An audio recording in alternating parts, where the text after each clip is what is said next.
Hi everyone. Welcome back to the Obituary Stories.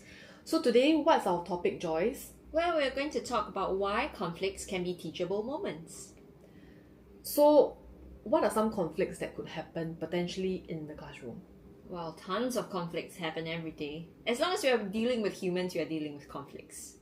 And children, they are one creature that do not have fully developed frontal lobes. In case you're wondering what frontal lobes are, they're the part of the brains that help us to rationalize with things and help us to reason things out in a logical manner.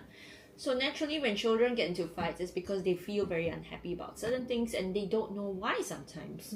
And children cannot express themselves very clearly and articulate their emotions. So there are times when they just break down and they don't know how to put them down in words. And as a teacher of young children, I have to be the one to help them put down in words what they're actually feeling. Sometimes, if I'm not sure what they're feeling, I will ask them, are you sad? Are you happy? Are you angry? Are you mad? Which word? Can you tell me which one describes you?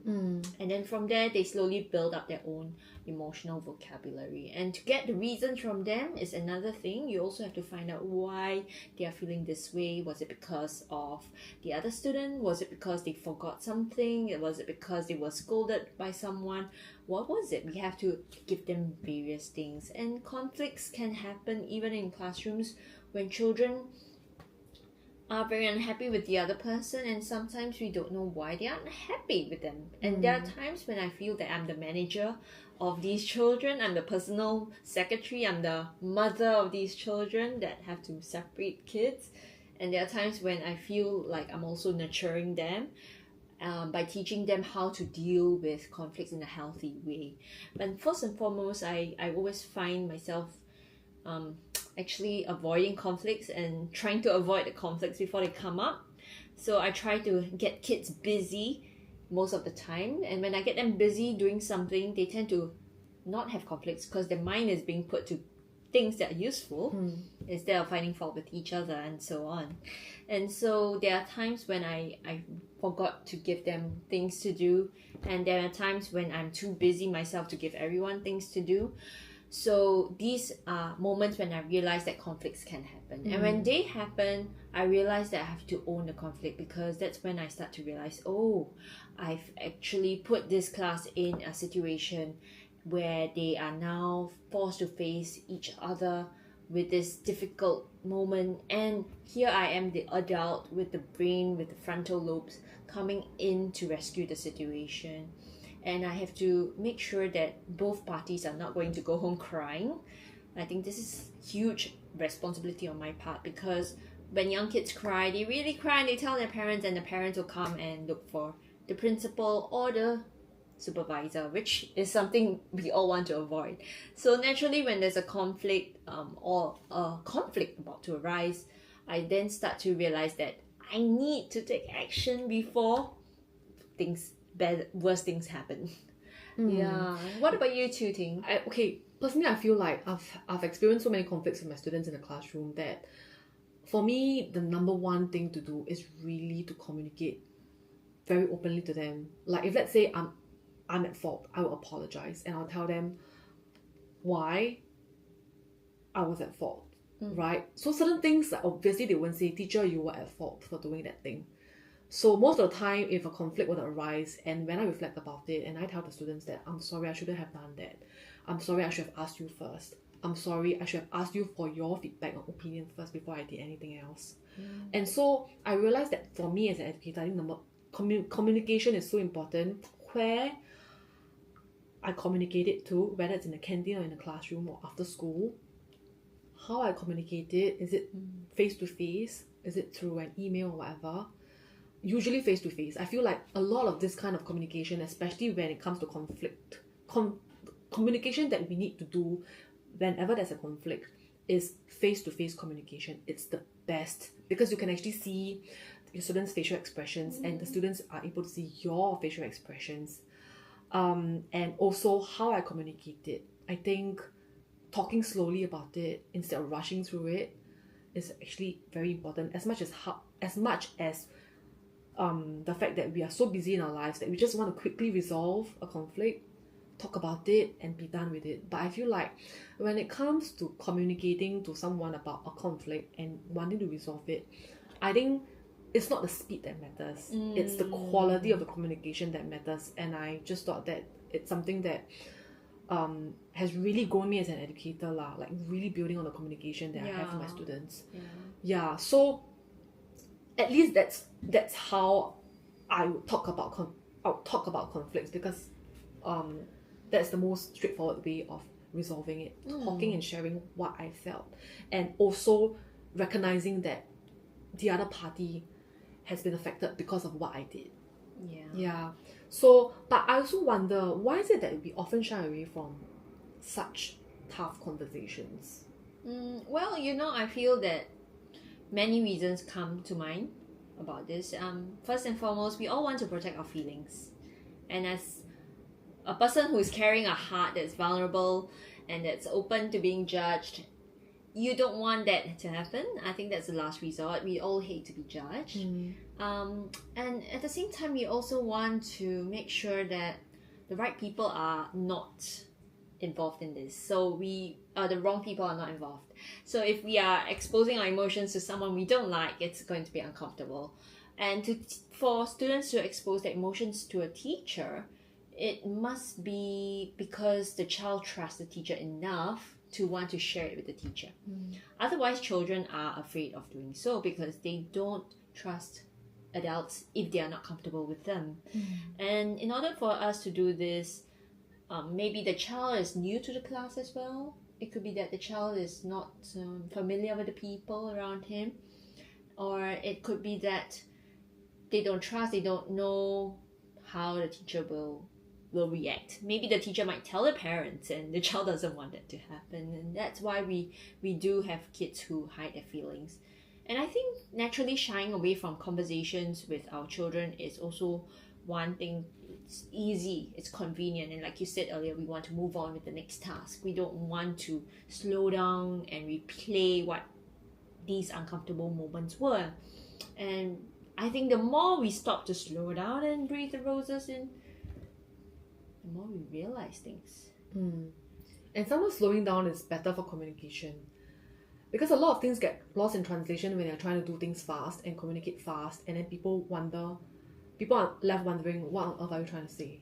And sometimes we don't get to analyze the little micro moments that's in between those words, because we are always hustling, like we are always pushed from one class to another. And I feel that it's, as an educator, if we can spend more time with our children, understanding them and building trust with them, then it's easy for them to come to us.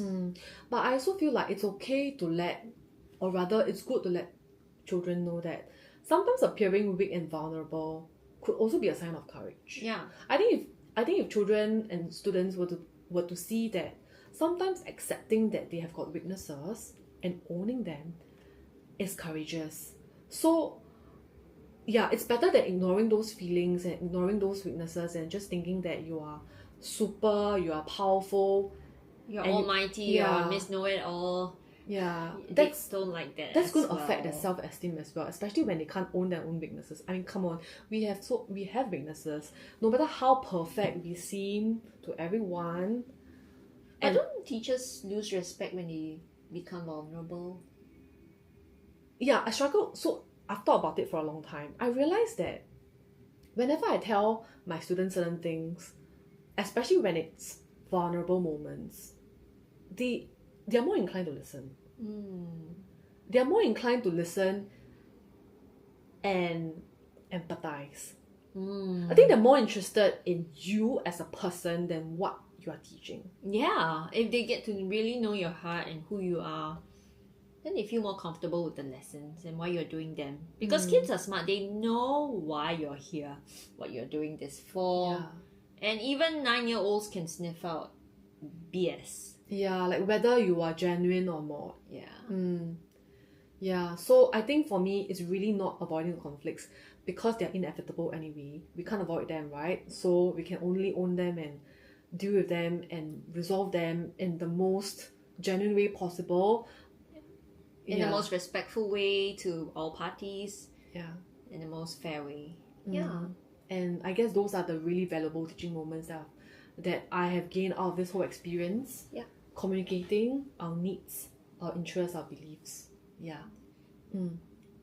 Anything else? Yeah, but being vulnerable is a courageous act. Remember, ignoring our emotions and denying them is not healthy at all. So what are the long-term implications of ignoring our emotions and children's emotions? Would you like to start first? Honestly, I think as a child, I didn't like to be ignored. I mean, no one likes to be ignored. Right.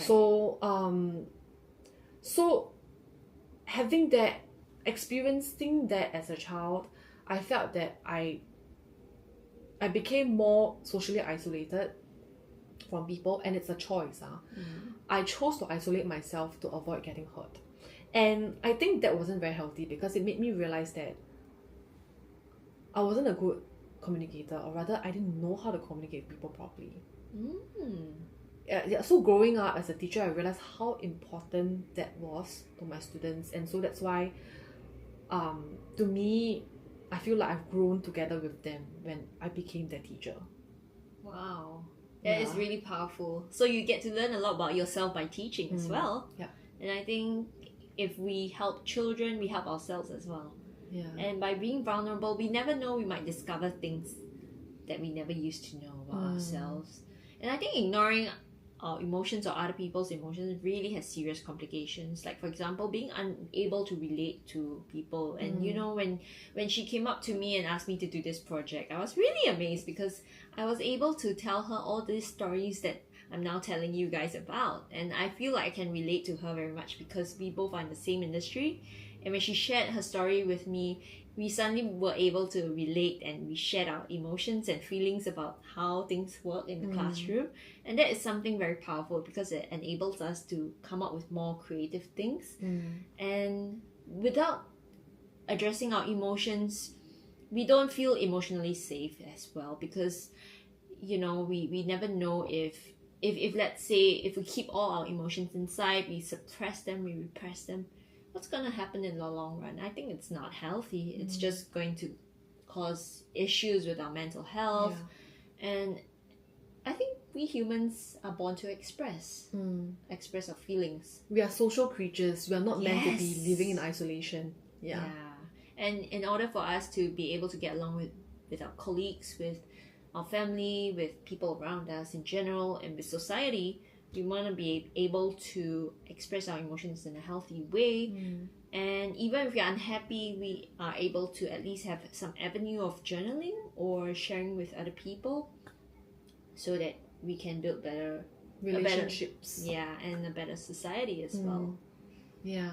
So, yeah, being vulnerable is courageous. I just hope that we remember this.